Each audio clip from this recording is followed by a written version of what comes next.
In ancient Japan, far from the cities and hidden deep in a forest, filled with shadows and whispers, a strange boy named Kai escaped the only home he had ever known. People said demons had raised him, and even though no one knew the truth, the fear in their voices always made the story sound real. He wandered alone until Lord Asano, a noble samurai leader, found him barely alive and took him in. Everyone around the Lord warned him that Kai was dangerous and cursed, but the Lord saw something different, a spark in the boy's eyes, something powerful waiting to be shaped. Breaking all rules, Lord Asano brought Kai into his samurai household, even letting him live and train among the warriors. This decision angered many, since outsiders and half-breeds were never allowed such honor, but the Lord refused to cast Kai aside. Kai grew close to Mika, Lord Asano's daughter. Their friendship turned into something deeper, but they kept their feelings hidden, knowing that even the smallest rumor could ruin both their lives. Years later, Kai became a sharp hunter and began joining Lord Asano and his warriors on dangerous expeditions. During a royal hunt, Kai spotted something strange in the forest. The prey they were tracking moved with unnatural speed and left no trail. He warned Oishi, the Lord's most trusted samurai, that something felt wrong and that they should wait and plan a trap. It would be safer to set a trap and wait for it here. But Oishi, proud and stubborn, refused to take advice from someone born outside noble blood and ordered the hunt to continue. In a second, everything was out of control. From the trees, a massive beast exploded out of the shadows and charged at the hunting party, knocking Lord Asano to the ground with terrifying force. Oishi shouted for his men to kill the monster, but nothing worked. Arrows flew, swords clashed, but the beast crushed everything in its path, tossing trained warriors through the air like broken dolls. Panic spread as the creature vanished into the forest, wounded but not defeated. Yasuno, one of the proudest samurai, raced after it, determined to take the glory for himself. Kai, knowing the danger, followed close behind. When the monster turned and attacked, it knocked Yasuno from his horse and prepared to finish him. Without thinking, Kai grabbed the fallen samurai's sword and ran straight toward the beast. Using its own speed against it, he drove the blade into its chest, killing it just before it could strike again. As the beast collapsed and the dust settled, Kai picked up the sword and offered it back to Yasuno, expecting at least a nod of respect. But Yasuno stepped toward him, furious and humiliated. I would rather have been killed by that beast than saved by a half-breed. Lord Asano arrived at the hunting ground and saw the great beast lying dead on the ground. Without knowing the full truth, he believed that Yasuno, the proud samurai, had killed it and quickly praised him as a hero. Filled with joy and pride, he announced that Yasuno would be the province's champion in the grand tournament, and the men cheered loudly, feeling that fortune was smiling upon them at last. As the warriors began to return to the castle, Oishi glanced at Kai and noticed that his hands were still covered in the beast's blood. Though he said nothing, Oishi understood at once that it was Kai, not Yasuno, who had truly slain the monster. Meanwhile, Kai's sharp eyes caught sight of something strange. In the nearby woods, he saw a white fox with different colored eyes staring directly at him. Something about the creature felt wrong, as if the entire hunt had been a trap set by a hidden enemy. Kai's fears were not just in his mind. Hidden from human eyes, the fox began to twist and change, turning back into a witch who called herself Mizuki. Mizuki went straight to her master, Lord Kira, ruler of a rival province, and told him that Lord Asano was still alive. Far away at the castle, Lady Mika had grown into a beautiful young woman. When news of the hunting party's injuries reached the province, she rushed to the gates. Though she quickly saw that her father was unharmed, she could not hide her true worry, and her eyes kept searching the crowd for another. Lord Asano watched her carefully and realized with sadness that his daughter's heart belonged to Kai. Unable to hold back, Mika slipped away to the small house where Kai lived on the edge of the grounds. She found him wounded and weak from the fight. Though she desperately tried to tend to his injuries, Kai gently pushed her away, insisting that she return to her father. A woman of her standing could not risk being seen so close to a man like him, no matter how much they loved each other. This is no place for you, my lady. That night, the shogun himself, the supreme ruler of all the provinces of Japan, arrived in Akko to join the great festival. The entire province was full of excitement as lords and warriors gathered for the coming tournament. From a distance, Kai watched the royal procession and froze when he spotted Mizuki among Lord Kira's concubines, recognizing the strange color of her eyes from the fox he had seen earlier. Wasting no time, Kai ran to Oishi's residence to warn him about the witch in their midst, explaining that Mizuki's magic could put Lord Asano in terrible danger. They say only demons have the power to see past a witch's disguise. Are you a demon? No. Just like before, Oishi dismissed his warnings without a second thought, refusing to believe anything from the mouth of someone believed to be raised by demons. The next day, Lord Kira arrived in full splendor. At first, he greeted Asano politely and praised the beauty of Akko, but beneath the smiles, there was a tension that poisoned every word. Kira insulted Lord Asano by rudely mistaking Mika for his wife and suggesting she should belong to him, making the entire court fall silent in shock. Pretending nothing had happened, they moved to the tournament grounds where the matches would soon begin. Kira's champion entered the stadium, a man so large and powerful that the crowd gasped in amazement. As the first match was about to start, Yasuno caught sight of Mizuki, once again in her animal form, and quickly fell under her dark spell. His body weakened and he stumbled, clearly unable to fight. Seeing the danger, Kai acted without hesitation. To save Lord Asano from disgrace and to protect the honor of Akko, Kai grabbed Yasuno's armor, put it on, covered his face completely, and stepped into the arena to fight in Yasuno's place, hiding his true identity from the eyes of the powerful men, who would surely never allow a half-breed to stand among them. After the two warriors bowed before the lords, they raised their swords and faced each other with fierce focus. In an instant, the giant samurai charged at Kai and swung his blade with terrifying strength, pushing him back with every heavy strike like a hammer pounding against steel. Kai moved quickly and found small openings, landing hits on the giant, but no matter how hard he struck, the thick armor refused to break.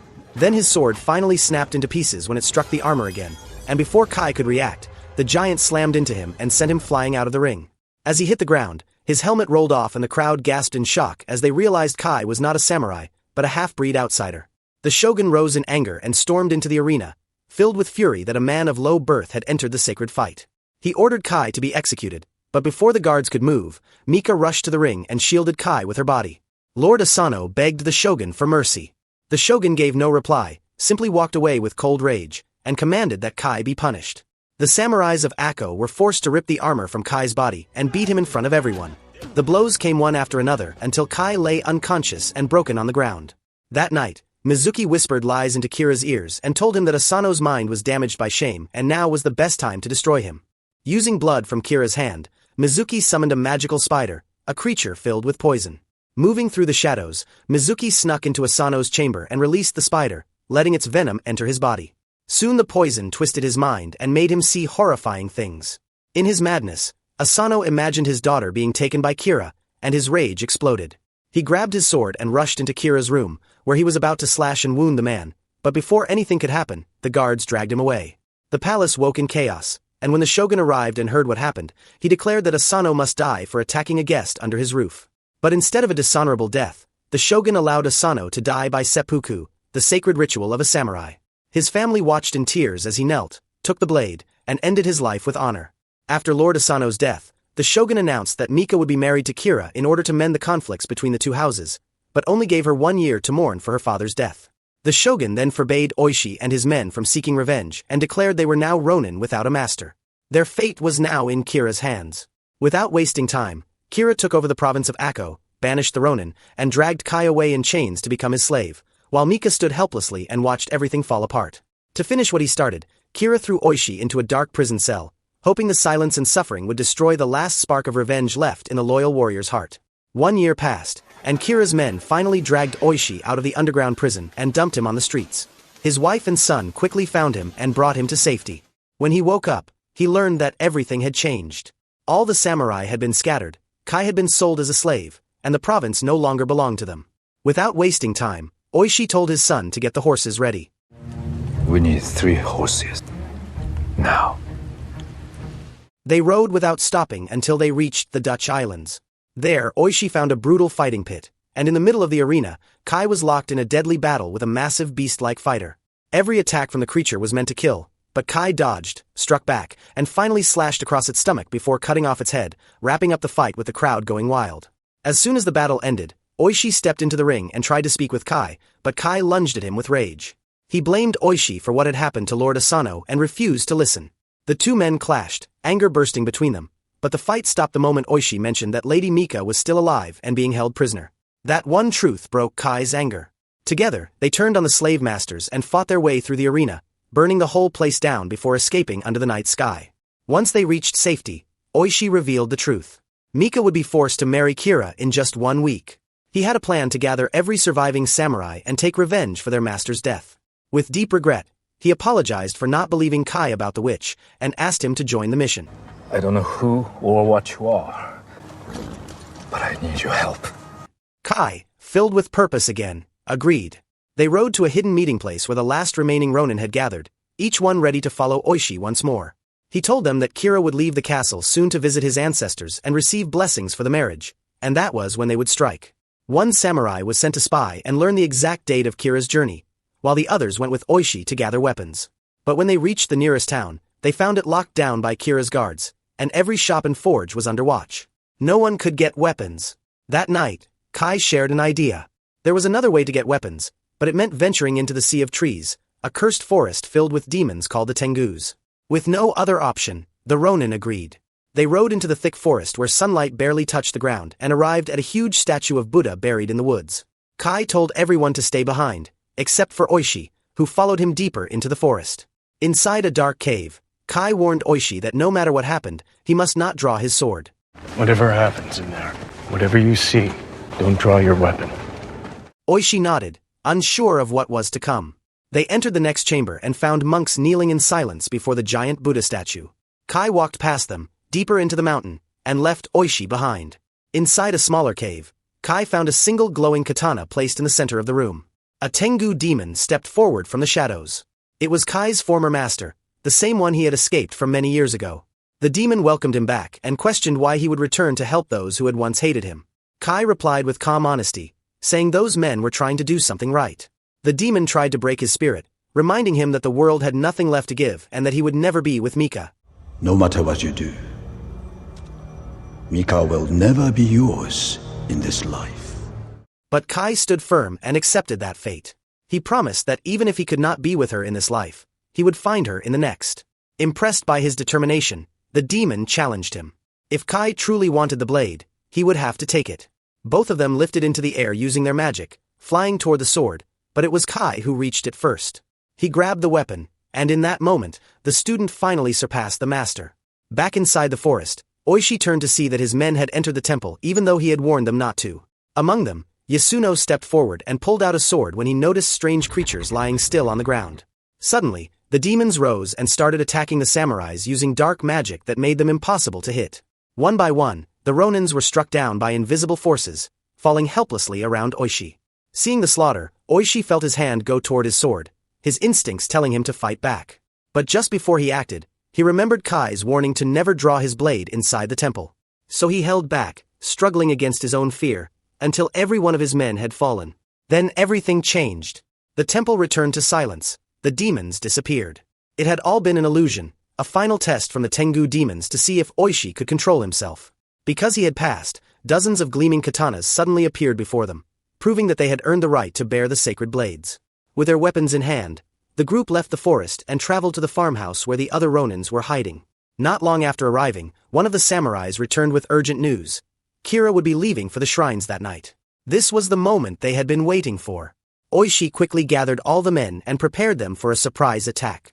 As night fell, the Ronins crept through the fields of hay toward the shrine where they spotted a figure that looked just like Kira, standing with only 2 guards beside him. The Ronins got into position, thinking they had the advantage. But when the figure turned, they saw it was the witch, Mizuki. She unleashed a burst of fire that lit the field around them, trapping the Ronins in a burning ring of flames. Before they could react, arrows rained from the darkness, striking down many of the samurai. Then, the giant samurai appeared from the shadows and tore through the group with terrifying strength. The survivors ran for their lives, scattering back toward the farmhouse in total defeat.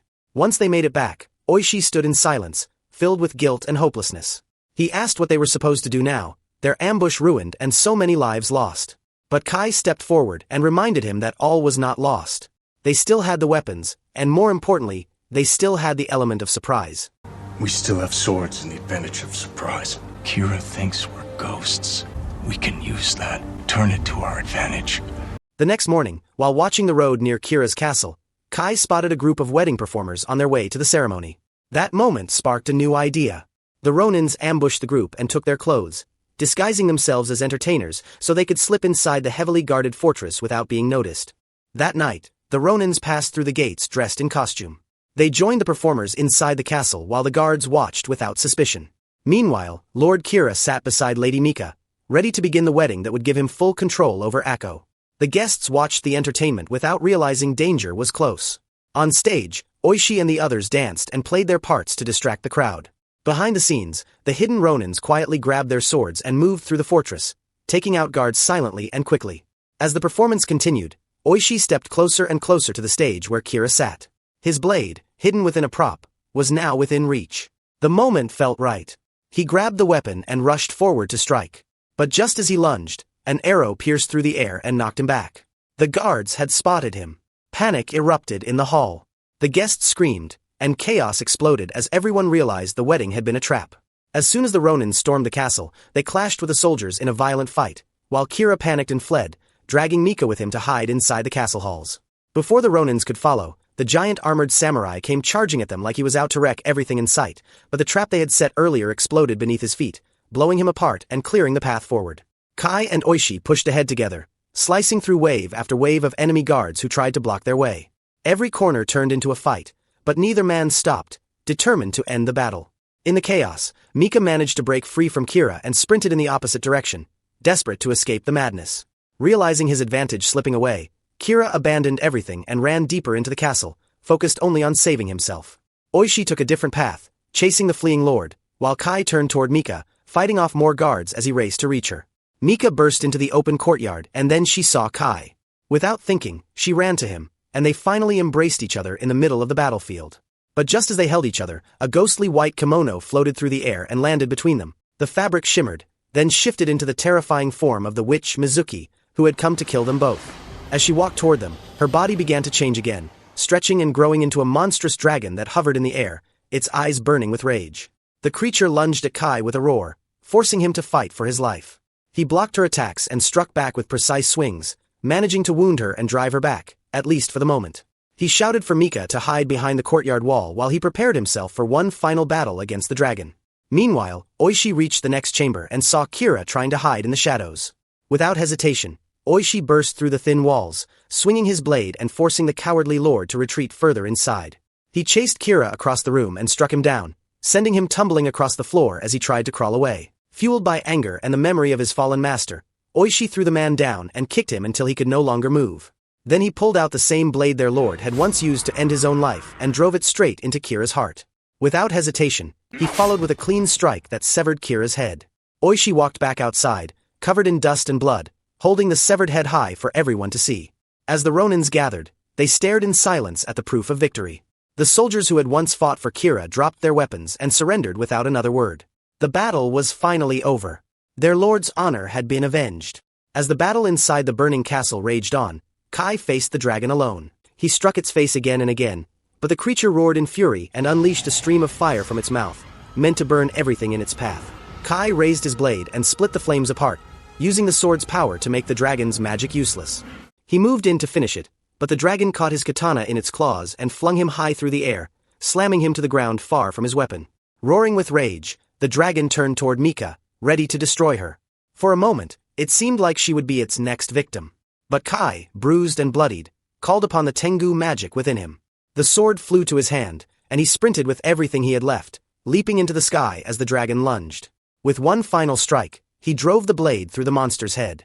The creature collapsed with a thunderous scream, its body shifting and twisting as it changed back into Mizuki.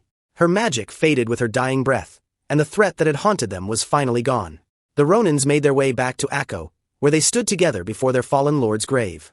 Oishi placed the dagger that had killed Kira onto the shrine, giving it as a final tribute to the man they had avenged. News of Kira's death reached the shogun. Though he was bound to uphold the law, he recognized the honor in what the Ronins had done. He ordered them all to die, but allowed them to perform seppuku, the sacred ritual that would restore their honor and let them die as true samurai, just as their master had. As the day came, Mika stood and watched from a distance.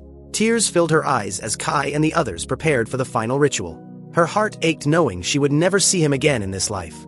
Standing alone on the bridge, she looked across the hills and sky, holding on to Kai's final promise that he would find her again in the next life.